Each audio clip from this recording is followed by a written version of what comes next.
Salut à tous et bienvenue dans le troisième épisode de Cinestory où je parlerai cette fois-ci de l'évolution des effets spéciaux de 1940 à 1960. Bon alors dans les années 40, on perfectionne ce qu'on sait déjà faire et on le fait franchement mieux. Vous avez déjà entendu parler du film Citizen Kane d'Orson Welles, j'imagine. Pourtant sorti en 1941, la légende raconte qu'il y a plus d'effets spéciaux dans ce film que dans Star Wars. Mais bon, ce qui fait la particularité de ce film, c'est qu'on les voit beaucoup moins. Dans cette séquence, absolument tout ce que vous voyez, c'est du matte painting, sauf la scène. Ici, l'homme qui arrive derrière Orson Welles qui est au premier plan, c'est en fait une projection sur une toile. Et dans ce troisième plan, peut-être un peu plus visible, ce sont des miniatures, des maquettes.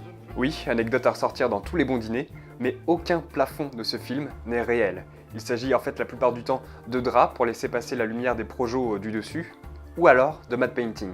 En vérité, si je vous parle de ce film, c'est plutôt pour ses flashbacks et sa trame non linéaire. L'histoire se déroule sur plus de 50 ans et c'est du jamais vu. Et du coup, pour certaines images qui devaient avoir l'air plus vieilles dans le film, le réalisateur a laissé traîner ses pellicules sur un sol en béton, histoire d'avoir de vraies éraflures. Et en 1941, t'avais franchement pas intérêt à te louper parce qu'au prix où coûtait la pellicule, si elle est foutue, c'est mort! Petit aparté à propos du maquillage dans ce film, au lieu de couvrir l'acteur principal de rides, de latex ou de poils gris, ils ont préféré réaliser un moulage corporel complet afin de montrer son vieillissement progressif. Et tout ça a d'ailleurs donné des idées à Jean Cocteau pour son film La Belle et la Bête sorti en 1946.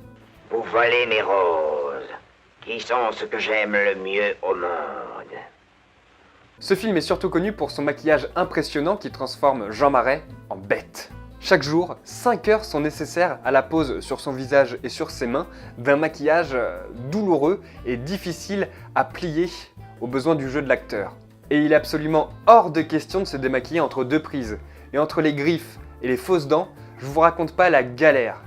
Surtout pour le repas. Il était obligé de manger que des aliments mixés à l'aide d'une paille. Savez-vous ce qu'est un pictographe ?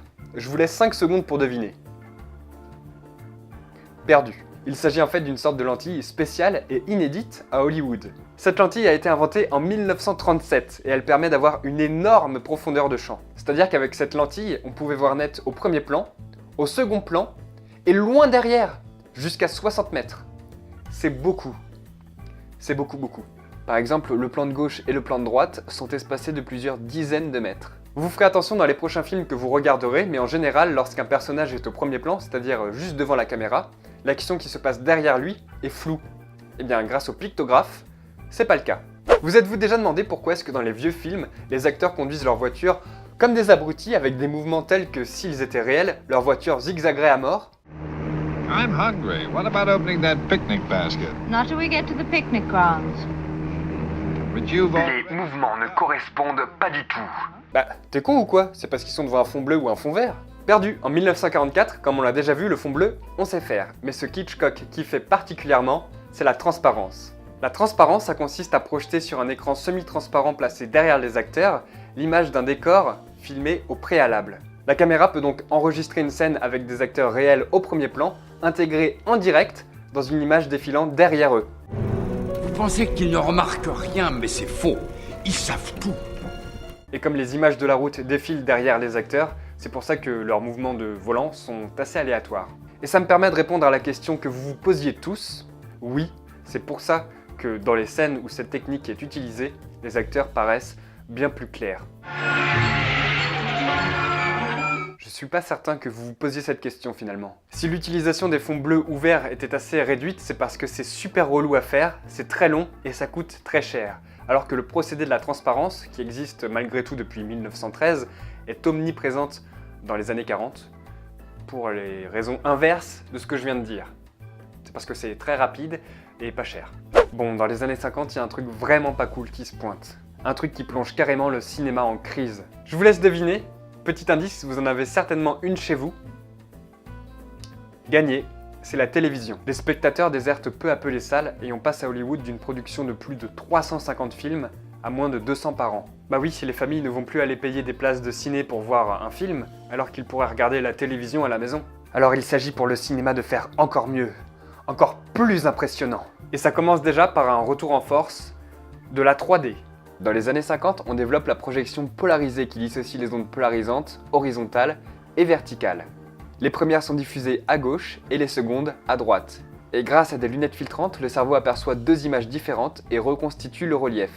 Petite parenthèse sur la 3D, personnellement je suis pas super fan. Et oui, je confirme ce que pense une majorité d'entre vous, ça finit toujours par bider. Après les années 50, il a fallu attendre les années 80, puis 2010 pour un énième retour, encore une fois décrié. Mais bon, s'il y a bien un truc que la télé ne fait pas, c'est bien ça. Et pour faire revenir les gens, faut ce qu'il faut. On va aussi redonner de l'intérêt aux gens à se déplacer dans un cinéma grâce au cinémascope. Avec cet effet, on va anamorphoser l'image, c'est-à-dire l'allonger, l'étirer. Ce film s'appelle La Tunique et c'est le premier film réalisé via le cinémascope. À l'échelle, ce que vous voyez actuellement, c'est la taille d'un écran de 4/3 qui était la norme du cinéma muet, que l'on peut comparer avec le format cinémascope. Ah oui, les fameuses bandes noires du cinéma. Vous savez d'où elles viennent maintenant. Ça permet de projeter une image beaucoup plus large au cinéma, et qui dit image plus large, dit écran plus large. Et c'est quand même bien plus badass que regarder un film sur son tout petit écran de télévision. Est-ce que je vous ai déjà parlé du motion control? Non?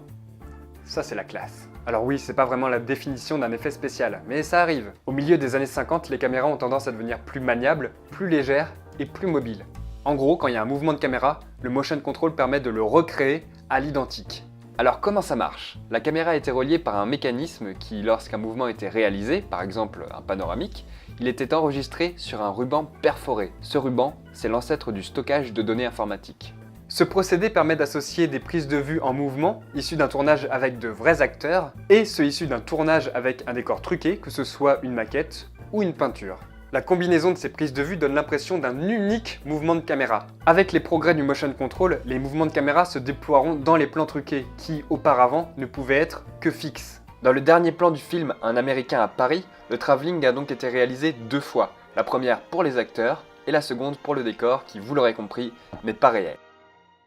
On va maintenant parler du film le plus cher de l'histoire à l'époque, c'est-à-dire Les 10 Commandements, sorti en 1956. 13,57 millions de dollars. Soit 118 millions de dollars actuels. Dans ce film, il y a une scène à effets spéciaux considérée comme étant la plus complexe jamais tournée. Alors je spoil, il s'agit de la scène où Moïse coupe la mer Rouge en 2.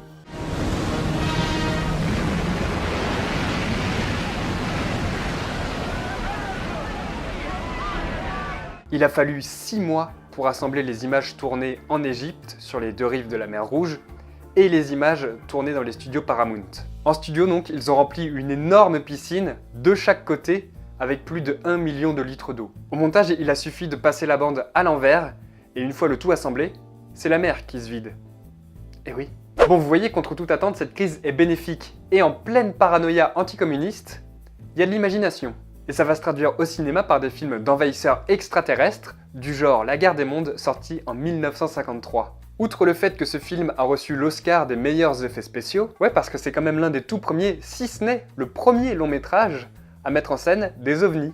Et des aliens, même si celui-là il a plutôt une tronche de manette Xbox. D'ailleurs, sur certains plans, on peut encore voir les fils qui servaient à donner l'impression de lévitation des vaisseaux. Bon, ils sont quand même relativement difficiles à voir parce que les fils étaient peints en bleu, donc forcément ils ont presque disparu après le montage. Ce film a inventé beaucoup de bruitages. Par exemple, vous savez comment ils ont réalisé le son des rayons de la mort des vaisseaux extraterrestres? Eh bien, ils ont frappé à coups de marteau un câble à haute tension. Ne faites pas ça chez vous! Et pour le cri de l'alien, ils ont eu l'idée de gratter un morceau de glace à travers un microphone de contact, et ils ont combiné ça avec le cri d'une femme. Et la légende raconte que c'est cette même technique qui a été utilisée pour créer les emblématiques piou piou des blasters dans Star Wars. Eh oui. Voilà, cet épisode est enfin terminé, j'espère qu'il vous a plu. Si c'est le cas, comme d'habitude, vous pouvez me laisser l'excellent pouce vers le haut, vous pouvez partager cette vidéo, c'est très important. N'hésitez pas à me poser vos questions dans les commentaires, j'y répondrai en vidéo. Et moi je vous dis à la prochaine. Salut tout le monde. Bye.